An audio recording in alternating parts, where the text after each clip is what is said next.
सुखमणि आश्रम से बिरल। आज मैं आप सभी को हम कैसे मन से अमन की स्थिति में जाके अखंड आनंद को प्राप्त कर सकते हैं उसके बारे में समझाऊंगी। तो पहले हमें ये जानना होगा कि ये मन क्या है। मनुष्य के शरीर का अदृश्य अंग है मन। मन दिखाई नहीं देता, परंतु मन सबसे शक्तिशाली है। मन देह का हिस्सा है। आत्मा से मन का कोई संबंध नहीं है, क्योंकि जहाँ आत्मा है वहाँ मन टिक ही नहीं सकता। मन शरीर रूपी रथ का सारथी है। ये मन इंद्रिय रूपी घोड़ों का सारथी है। ये मन मनुष्य को कभी इस भ्रम में डालता है तो कभी उस भ्रम में डालता है। मन के हाथों में ये देह और इंद्रियों है, जिसे मन कभी कामनाओं तले कभी इच्छाओं तले नचाता रहता है। मन में ही ये मनुष्य जीता है और मरता है। ये मन शरीर को, इंद्रियों को, बुद्धि को इतना बाह्य वृत्तियों में जकड़ के रखता है कि उसे भीतर झांकने का समय ही नहीं देता। मनुष्य का पूरा जीवन चला जाता है, लेकिन मनुष्य भीतर झांक के देख सके उतना मन उसे समय ही नहीं देता। मन का स्वभाव ऐसा है कि जो उसके पास है, उसके निकट है, उसके तरफ मन देखता ही नहीं, लेकिन जो दूर है उसके तरफ मन भागता है। फिर जब वो मिल जाए तो वापस और दूर की वस्तु, व्यक्ति के पीछे भागता है। यानी जो है उसकी मन को कोई कीमत नहीं है, जो उसके पास नहीं है उसी के पीछे मन भागता है। मनुष्य शरीर में कितनी चेतना, ज्ञान, सत्संग, अपना स्वरूप, अपना आनंद, अपनी शांति है, सब कुछ हमारे पास ही है, लेकिन मन उस ओर देखता ही नहीं।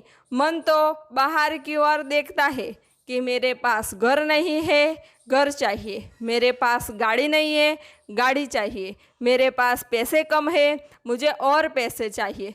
फिर जब ये सब मनुष्य को मिल जाता है तो क्या मन शांत हो जाता है? नहीं, वो और आगे दौड़ता ही रहता है, दौड़ता ही रहता है। फिर जब बुढ़ापा आता है, शक्ति क्षीण होती है, तब मनुष्य पछताता है कि पूरा जीवन गंवा दिया, पर हाथ में मेरे कुछ भी नहीं आया। मन में जीने और मन में मर जाने से मनुष्य के हाथ कुछ लगता ही नहीं। मन को ये लगता है कि मुझे कोई वस्तु, कोई व्यक्ति, मुझे दौलत, घर, परिवार, शांति देंगे, लेकिन हमें ये स्पष्ट रूप से समझ जाना चाहिए कि मुझे मेरे सिवा कोई शांति दे ही नहीं सकता। हाँ, महापुरुष हमें रास्ता दिखाते हैं परम शांति का, लेकिन उस रास्ते पे चलना तो हमें ही पड़ेगा। तो चले हम मन से अमन तक की यात्रा करके परम शांति को प्राप्त करें। मन से अमन तक पहुंचने के लिए पहले हमें मन को ये साक्षात्कार करवाना होगा कि हमारे पास कितना अमूल्य खजाना है। पहले तो हमें परमात्मा का ये धन्यवाद करना चाहिए कि हे परमात्मा, तूने मुझे मनुष्य दे दी है। दूसरा कि हमें मन, बुद्धि, चित्त, अहंकार दिया है, जिसका सदुपयोग कर हम अपने जीवन में प्रकाश ला सकते हैं। हमें परमात्मा ने जीवंत चेतना दी है, जिससे हम परम तत्व तक पहुंच सकते हैं। अपनी चेतना को दिव्य मार्ग देकर अंतर्मुखी कर सकते हैं।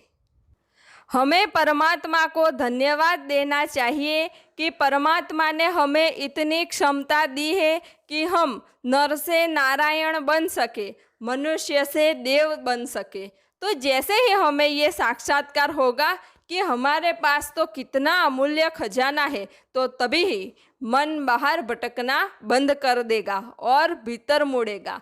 मन जब भीतर मुड़े तो उसे ध्यान के साथ जोड़ो। जब आप ध्यान करते हैं तो मन को अच्छा नहीं लगता, मन हमेशा ध्यान में बाधा ही डालता है। लेकिन जब ध्यान में रस आना प्रारंभ होगा, अपने स्वरूप का आनंद आएगा, तब धीरे धीरे मन विलीन होता जाएगा और तब साधक को अमन की स्थिति प्राप्त होगी। जहाँ मन होता ही नहीं और जहाँ मन नहीं होता वहाँ अखंड शांति, अखंड आनंद होता है। जब साधक अपने स्वरूप को पहचानता है, अपने स्वरूप में स्थित होता है और जब साधक आत्मा भाव में होता है, जब उसे पता चलता है कि मैं देह, इंद्रिया, मन, बुद्धि से भी परे आत्मा हूँ, तब साधक का मन अंतर्मुखी होकर आगे जाके अमन की स्थिति को प्राप्त करता है। अमन की स्थिति में ही साधक की आध्यात्मिक प्रगति होती है।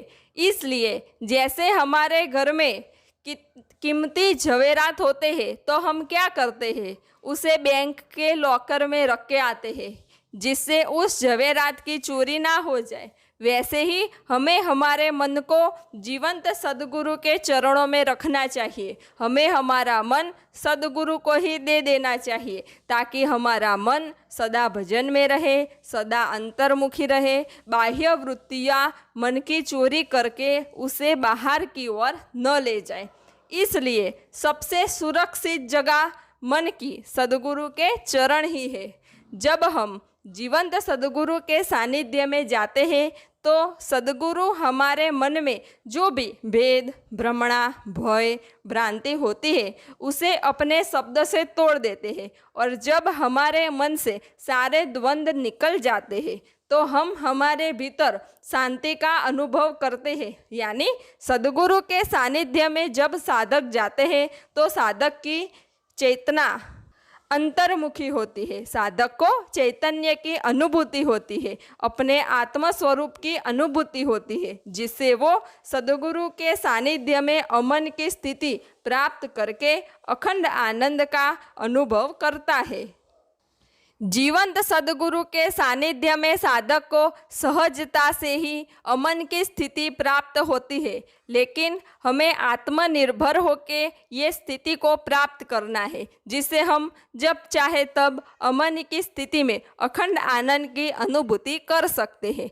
तो इसके लिए रोज़ाना ध्यान करके, रोज़ाना मेडिटेशन करके हम उस अमन की स्थिति की अनुभूति करनी है। जब हम इस स्थिति में रहना सीख जाएंगे फिर हम 24 घंटे इसी स्थिति में रह सकते हैं। भले ही हम सांसारिक कार्य करें, पढ़े लिखे, कुछ भी करें, लेकिन हम सदा अखंड आनंद में ही रहेंगे। बाह्य परिस्थिति का हमारे भीतर कोई असर नहीं होगा। इस अमन की स्थिति में हम सदा आनंद में ही रहेंगे। तो हमें मन से अमन तक पहुँच के आध्यात्मिक मार्ग में आगे बढ़ के उस शून्य की परम स्थिति को प्राप्त करना है जो हमारा लक्ष्य है, जो हमारी मंजिल है। तो रोज़ाना ध्यान करें, मेडिटेशन करें और अमन की स्थिति को प्राप्त कर अपनी आध्यात्मिक प्रगति करें। सब घटवासी परमात्मा को प्रणाम।